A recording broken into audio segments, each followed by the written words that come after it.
السلام علیکم دوستو، آج ہم پڑھیں گے درود شریف کی برکت۔ حضرت ابن مسعود سے روایت ہے کہ رسول اللہ صلی اللہ علیہ وسلم نے ارشاد فرمایا کہ قیامت کے دن لوگوں میں سب سے زیادہ مجھ سے قریب درود پڑھنے والا ہوگا۔ اس سے زیادہ کیا نعمت مثال محبت ہوگی، بے مثال اعزاز اور عجیب انعام و اکرام، جس کو نہ کان نے سنا ہوگا اور آنکھ نے دیکھا ہوگا۔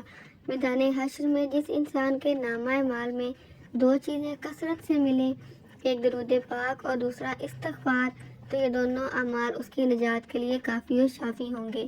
کثرت سے درود پاک پڑھنے سے زندگی میں نبی اکرم اور رسول محترم کی تائید اور توجہ شامل حال ہوتی ہے، اس لیے درود پڑھنے والے کا ہر کام آسانی کے ساتھ ہوتا چلا جاتا ہے۔